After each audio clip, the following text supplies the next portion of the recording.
Well, thank you very much. It's a real honor to be presenting here at a conference in honor of Richard, who was my advisor. I just want to say at the beginning, just give a thanks to Richard for being such a model advisor and someone that I've then tried to sort of model the way that I deal with graduate students on.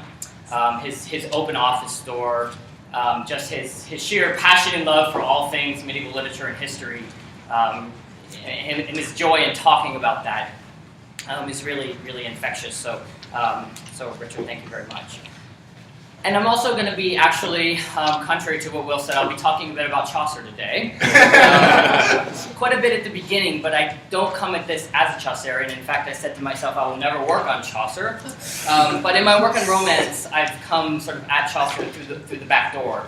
And I hope that this exemplum that I found to talk about can illuminate Chaucer's Franklin's Tale, and Chaucer's Franklin's Tale can illuminate this moral exemplum. So, one of the most perplexing and intriguing moments in the Canterbury Tales comes at the conclusion of the Franklin's Tale. Prior to the conclusion, Dorigen had got herself entangled in a no-win situation. Either sleep with Aurelius and dishonor her marriage, or refuse to sleep with him and break her promise. But then Chaucer pulls a rabbit out of his hat, and when there were seemingly only two starkly opposed choices available, he produces a magical third way. This third way, the way out of the dilemma for Dorigen, comes from the sudden appearance of Goodwill. Aurelius gives up his claims to Dorigen's body. Impressed by this act of generosity, the philosopher releases Aurelius from his debt. In the end, then, everyone is happy. Chaucer, taking his cue from Boccaccio, has turned Goodwill into a deus ex machina. Goodwill is infectious, passing from one character to the other, overriding their previous inclinations towards holding people, in a literal manner, to their words. In this paper, I will examine a 15th century exemplum that caught the same goodwill bug. This tale, known as A Good Matter of the Merchant and His Son, is underwritten by a similar social dynamic. I'm not prepared to argue that this text was written as a direct and conscious response to the Franklin's Tale. But of course that remains a possibility, and I'll explore that near the end of the paper. Instead, though, I will argue that this text should be read as an ideological foil to Chaucer's tale. For regardless of any conscious indebtedness, both texts put goodwill at the service of a particular social class. Minor landowners, as I'll argue in the case of Chaucer's text, and urban proto-capitalists in the case of A Good Matter of the Merchant and His Son. In this moral exemplum, Franklins are the embodiment of evil, the binary opposite of merchants, who are the font of goodwill and who demonstrate innate generosity. Both texts, then, claim goodwill as the province of a particular social station. My examination of these two texts will consist of three main parts. First, I will look at Chaucer's tale and consider the aspects of social class underlying its conclusion, as well as considering what Chaucer meant by the term Franklin. Second, I will turn to A Good Matter of the Merchant and His Son, and the ways it inflects goodwill towards specifically pro-mercantile, anti-Franklin ends. Finally, in the third section, I will examine the manuscript context of Good Matter of the Merchant and His Son, arguing that it survives in an urban miscellany, one whose readers and auditors were likely to be receptive to its pro-mercantile message. So first to Chaucer's text. I want to spend some time at the outset examining the dynamics of social class and the conclusion of this text, because these dynamics are the very thing to which the moral exemplum to be examined next is responding. The resolution of the Franklin's Tale depicts a world where seemingly insuperable obstacles can be overcome by the exertion of generosity.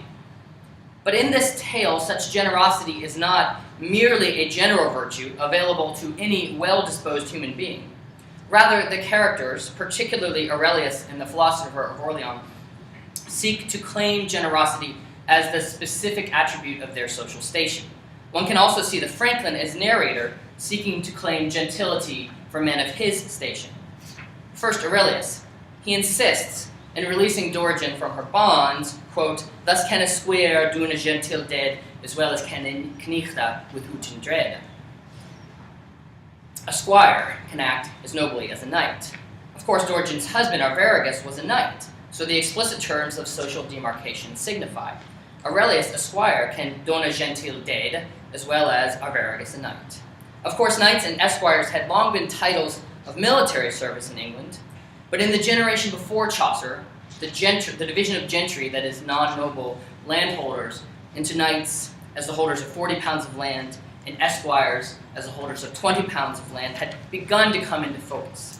As numerous historians, such as Peter Koss, Nigel Saul, and Christine Carpenter have shown, the late 14th century saw the gentry crystallize into its own social class, massed on the lower end of the landed aristocracy, inferior to the titled nobility. Thus, by Chaucer's day, the terms knight and squire had come to carry both a military and a social class valence. Chaucer, moreover, is responsible for having this competition for who can be the most gentile being played out among characters who stake a claim to particular social positions. That is, such class positioning is absent in Boccaccio's Il Follicolo, the probable source for the Franklin's Tale. So the squire in Chaucer's tale claims that he can enact gentility as ably as a knight. The notion of what constitutes gentility was much on people's minds in late medieval England. How much is innate versus how much is learned and hence open to all who apply themselves? Courtesy books, sermons, and romances meditated on this question, as did most famously the old hag in Chaucer's Wife of Bath's Tale. Chaucer attempts the uncoupling of virtue and blood in his lyric poem Gentilesse, in which he proclaims, "For unto vertu longeth dignité and not the reverse." That is, social recognition ought to proceed from and depend upon virtue, not the other way around. The philosopher, in to return to the Franklin's Tale, the philosopher likewise uses the notion of generous behavior to lay claim to gentility for those of his social station, clerks. And this is passage number 1 on your handout. This philosopher answered, "Leave brother, everych of you did gentility till other. Thou art a square, and he is a connecta. But God forbid for his formicta. But if a clerk could don a gentile dead, as well as any of you, it is no dread. Sir, he released the 1,000 £, as thou reeks now were cropen out of the grund, never ere now, never ere now, nay had his canoe in May." The philosopher recapitulates Aurelius's act of opening up the circle of gentility beyond knights to encompass squires when he says in this passage, "Thou art a square, and he is a connecta." He then forces the circle further open to encompass himself and other clerks when he says, But if a clerk could don a gentile dead, as well as any of you, it is no dread." In the last 2 lines of the passage, he further emphasizes that this act of generosity comes from something innate. It is not in response to anything Aurelius the squire did, or so he claims. His insistence that Aurelius treat the clerk's generosity as if Aurelius were just cropen out of the grund, like they had never known one another, suggests that the clerk has innate gentility, something supposed to be the province of the aristocracy.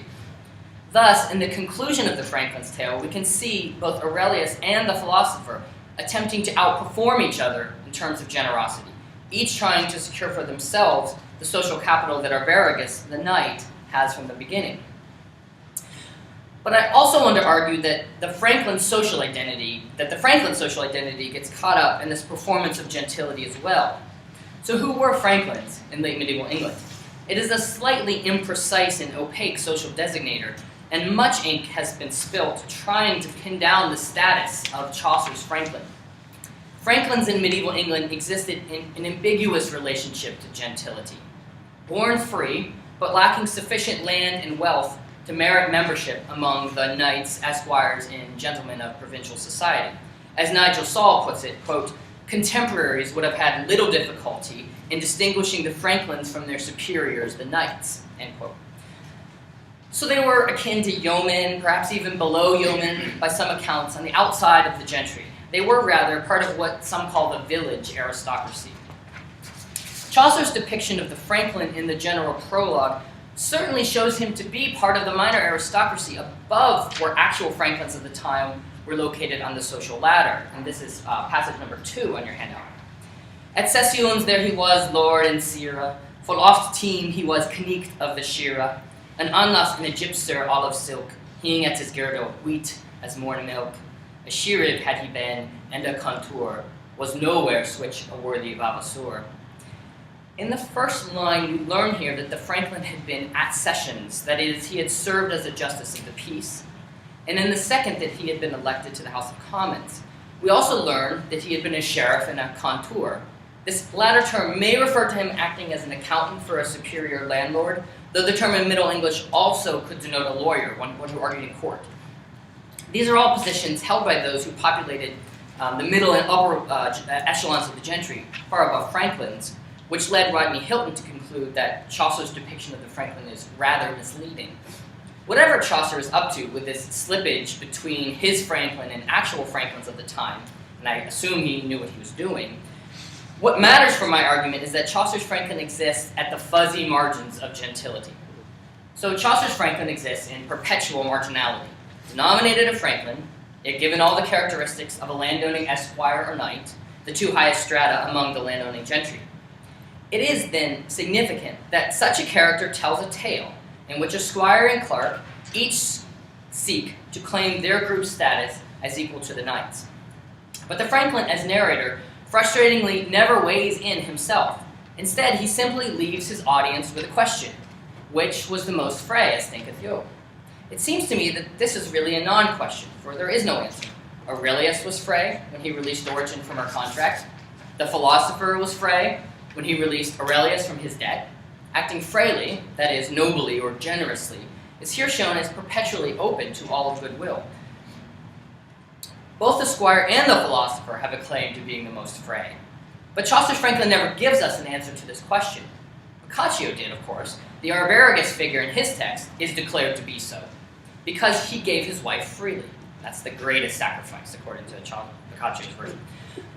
But Chaucer's Franklin leaves the question open, thereby leaving gentility itself in a state of perpetual fluidity. As a Franklin existing somewhere outside of gentility, Chaucer's character has created a space for himself to democratize gentility, if just enough to encompass men of his social station. I would now like to turn to a good matter of the merchant and his son. This moral exemplum survives in one late 15th century manuscript, and a similar narrative, known as The Child of Bristol, also survives. Barbara Hannawalt, in a study of both of these narratives, aptly calls them versions of Horatio Alger stories. Here I will be focusing on a good matter of the merchant and his son. This narrative picks up on the same social dynamics in Chaucer's text, extending the who can be gentle game to merchants. On the assumption that most of you aren't familiar with this text, I have included a summary of the plot on your handout. I'll go over it here briefly just so we can see where my analysis is going. There are three main characters in this narrative: a Franklin, his son William, and a guild master. In short, the text begins with the Franklin, who lives a wealthy lifestyle on his landed estates. The Franklin lives by treachery, extorting money from his neighbors and tenants by underhanded means. His son William refuses to study law, and instead goes to the city to learn a trade and become a merchant. When his father dies, William inherits his lands, along with a host of neighbors and tenants pressing claims against the new heir. His father's spirit visits William, a la Jacob Marley, informing him that he is suffering in purgatory and he is now completely black. William obligingly sells all of his lands in order to satisfy his Franklin father's debts, and is visited once again by the ghost of his father. Now, his deceased Franklin father is less black than he was before, but he has not yet turned completely white. Not, that is, until William also pays off his father's tithes, which are in arrears. Of course, William has already sold all of his father's lands, so his only recourse is to sell himself into lifetime servitude to his guildmaster in return for enough money to then pay his father's tithes. Having done all of this, William now sees his father in heavenly glory and returns to his master. But when his master sees William in nothing but his shirt, for William has even given away his clothes to pay the very last of his father's tithes, so he sees him in nothing but his shirt, the master takes pity on him, returning all of his father's lands to him, giving him his daughter in marriage, and making him his heir. William's goodwill, that is, has infected his master, who releases all his previous debts. And William's father is similarly freed from his debts to God, which had been payable in purgatory. I want to look first at the function of goodwill in a matter of the merchant and his son, and then I'll turn to the dichotomy of merchants versus Franklins in this text. In a good matter of the merchant and his son, goodwill exists naturally in the world of the city, the arena of merchants. By contrast, it is entirely absent in the world of the landed, the arena of Franklins. When William goes to the guild master and asks that he buy his father's lands from him, the guildmaster asks how much he wants for his father's land. So this is the first of the two sort of acts of generosity that the guildmaster engages in. So William says, I need 1,000 marks for them. The guildmaster then, in what is counterintuitive to the stereotype of parsimonious merchants, offers 1,000 pounds. That is 150% of what William had asked for the lands. The guildmaster gives no reason for his decision to pay more than was asked. Likewise, William exhibits a seemingly unmotivated goodwill when he gives his very shirt to pay off the last of his father's debt. But what is the most striking such incident occurs when William returns to the guildmaster, having gone through all the 1,000 pounds, plus the additional money he borrowed to pay off his father's tithes. And this is passage number 4 on your handout. I apologize, this is not a very formally pleasing text. It doesn't even scan really well, so it's hard to read out loud. But okay, so here's William. The master in the bit preceding this has just expressed anger at William for having burned through his money thinking he's been at the gaming table or out drinking or with whores or something. And he says to him, so here's William returning to his master. He told his master all the costs for his father, how he had gone. The marchand blessed him, therefore he was a gracious son. He may bless the team that thou was born to him, thou was so keen. A man may seek now all England, for such a friend he fiend. William, ye have a daughter fair, and she shall be the wife. Ye pray to God that ye may both with joy lead together your life.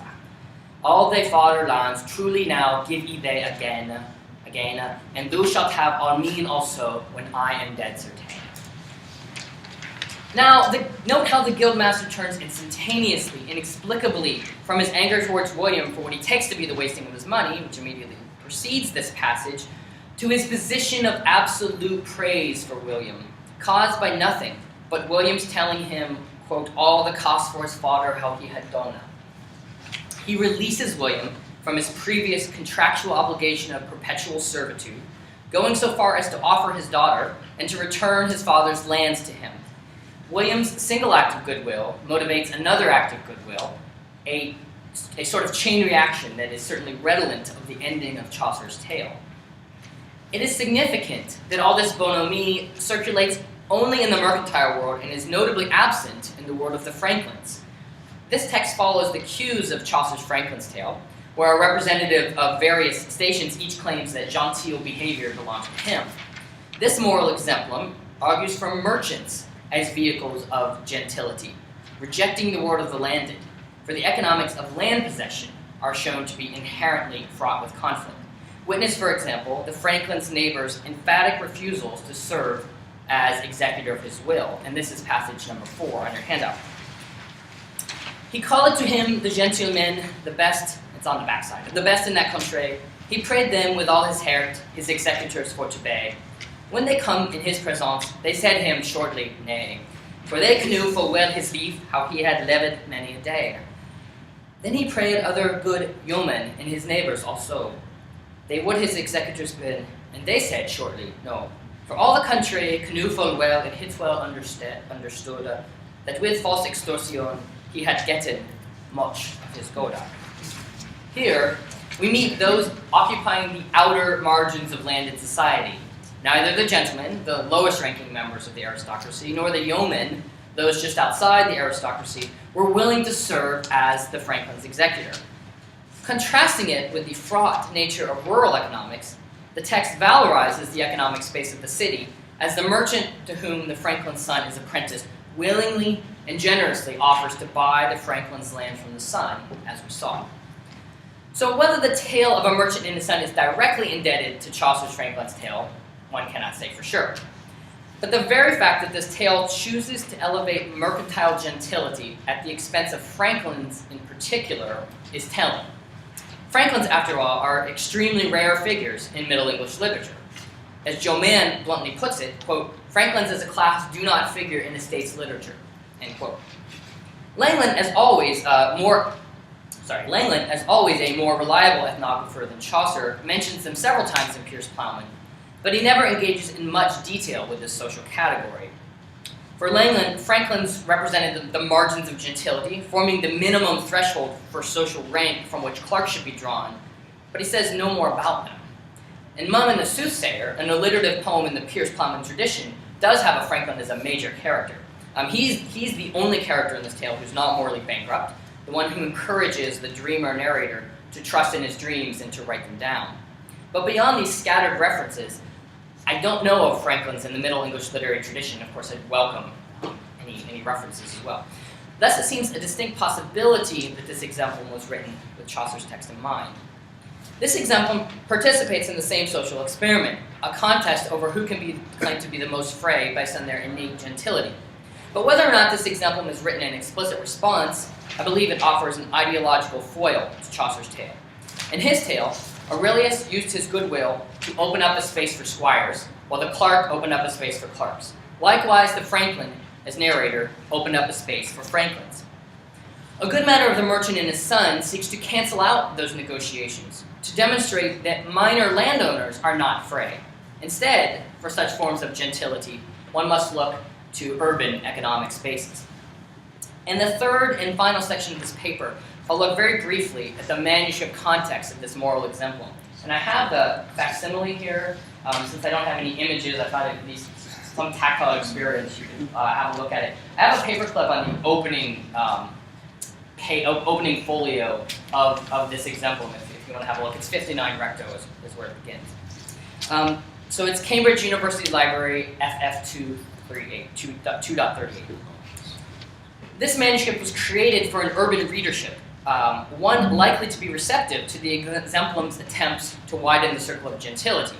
This exemplum survives on 59 recto to 63 recto of this manuscript.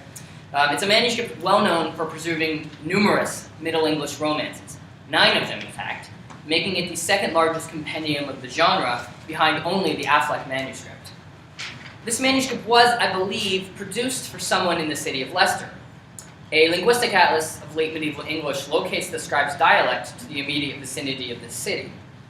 Additionally, I discovered that this manuscript shares a watermark with Bodleian Ashmole 61, and that's a manuscript that has even firmer connections to the city of Leicester. Thus, given that there's evidence of a small-scale commercial book production industry in the city, it seems quite likely that a local patron commissioned this manuscript from a local clerk. There are numerous codicological reasons that the manuscript appears to be a commercial production. In the interest of time, I'll skip over those details, though of course I'm happy to talk about that during Q&A. This manuscript provides a title for this moral exemplum that offers a further clue to its urban mercantile provenance. As I have noted, the exemplum is titled A Good Matter of the Merchant and His Son. But this is a misnomer, for the father in this tale is a Franklin, not a merchant. The father even explicitly resists his son becoming a merchant. Why then does the title call him a merchant? Perhaps the scribe, on creating this volume for a family of urban readers, was more intent on appealing to his patrons than representing the text accurately. Or perhaps the title suggests that the hero's real father, the one from whom he learns about liberality and the one whose goods and social identity he ultimately inherits, was indeed the merchant, not the wicked Franklin, with the title thereby embracing the narrative's supersessionary logic. So who was the anonymous Leicester reader or readers of this manuscript? Previous scholars have suggested that he was vaguely a member of the, quote, middle class. Malcolm Parks, for example, suggests that in this manuscript, quote, we find a range of reading matter to satisfy most of the practical and intellectual requirements of a 15th century middle-class family, end quote. And Francis McSparran likewise avers that the importance of the manuscript lies in the fact that, quote, the contents as a whole provide a good index to the religious and literary tastes and preoccupations of the bourgeoisie in the late 15th century, end quote. I'm not sure the terms middle class or bourgeoisie map so precisely onto this period, but in any case, I would contend that this manuscript certainly bears the marks of an urban reader, which I think is a better social marker than middle class. Such an urban reader was likely to be receptive to this moral exemplum, one in which gentility is transferred away from landed society and into the world of the merchants. But this move to open up gentility to the world of urban proto-capitalists runs against the grain of late medieval ideology. The notion that merchants can participate in the traditionally aristocratic ideal of indifference to wealth, seen in these texts and the various characters' insistence on forgiving debts, runs counter to the standard depiction of merchants. One thinks of the pardon sent to peers, which left merchants in the margin, only marginally able to partake of grace. Or one thinks of the character Winner from Winner and Waster, a character seemingly unable to appreciate the prerogatives of aristocratic display and expenditure, which were the domain of Waster. Many late medieval texts naturalize morality, showing social class and innately derived behavior as mutually dependent. Innate generosity was the stuff of the aristocracy, while innate parsimony belonged to the merchants. For those on the margins of the landed elite, like Franklin's, to claim some of that innate generosity was one thing, but for merchants to do so was something different altogether. And most strikingly, within the covers of this manuscript, we find an indictment of merchants, one that explicitly contradicts the claims to mercantile gentility found in the manuscript's moral exemplar. This moment occurs in the romance known as Northern Octavian. In this story, the son of the emperor of Rome is separated from his family and lives, unaware of his lineage, with a merchant foster father in Paris. When a man in the city tries to sell him a horse for 30 pounds, the son of the emperor insists on paying 40 pounds for the horse. Of course, the merchant accepts this offer. In such a formulation, the aristocrat is one for whom generosity trumps financial calculation. And this is certainly consonant with the dominant ideals about mercantile versus aristocratic predispositions seen within the corpus of Middle English literature. But within the same volume, we find a good matter of The Merchant and His Son, a text that directly attempts to reverse the dominant and insists that merchants are just as frailly disposed as landowners. So to review the connections between these texts, in the Franklin's Tale, Chaucer depicts various characters claiming that gentility belongs to their social station as much and as naturally as it does to their superiors. To perform this allegiance to gentility, such characters turn in the blink of an eye from holding others to contractual obligations to freely releasing them of all their obligations. Likewise, Chaucer's Franklin exists as master of this narrative's gentility, leaving his audience with the unanswered question of who was most fray, a question that remains perpetually unanswered, indicative of the perpetual marginality of the Franklin social status. A good matter of The Merchant and His Son has mercantile figures play the same social game. I can forgive debts, enact extreme generosity on a moment's notice, because I am innately genteel. It is Franklin's, those on the lower end of landholding society, who exhibit excessive calculation and meanness. Thus, the social dynamics of Chaucer's text, if not the narrative itself, extended their reach into the mercantile culture of late medieval Leicester. In closing, I want to consider this narrative in the light of the work of Richard Firth Green. Richard's scholarship strikes me as interested in issues of cultural margins versus cultural centers, a dynamic that lies at the heart of my investigation here today. In Poets and Prince Pleasers, he draws attention to the dominance of the court and aristocratic social models and accounting for literary production in late medieval England. But in A Good Matter of the Merchant and His Son, here, we find an alternative, mercantile, explicitly non-courtly model for poetry. In this regard, I want to turn, in closing, to what I find the most provocative moment in Richard's Crisis of Truth. In discussing the encroachment of common law and its insistence upon written record as the medium for legal truth onto the traditional oral bonds of the folk law, Richard writes, quote, "By learning to look from the margins inward, we may come to see the literate unwieldiness of centralized law as itself marginalizing and exploitative, not only a symptom, but also a contributory cause of profound cultural dislocation," end quote. I think this notion provides a great model for what I'm examining here. Mercantile readers in Leicester certainly existed on the cultural margins. Such a readership must have experienced a profound cultural dislocation in its ability to find much that spoke to its socioeconomic particulars. In A Good Matter of the Merchant and His Son, we find a literary text that seeks an alternative, that seeks to create an ideological space grounded in mercantile values. As Richard's Poets and Prince Pleasers reminds us, in late medieval England, such alternative ideologies were only ever background noise. But as Crisis of Truth reminds us, the margins had a voice, one that is often obscured by teleological historiographies. And though A Good Matter of the Merchant and His Son represents a very different marginal voice than the sorts of folklore practices Richard so subtly explores in Crisis of Truth, I think it important to remember that the vision of courtly and urbane poets like Chaucer, Gower, Lydgate, and Hakluyt did not exist without alternatives. Thank you.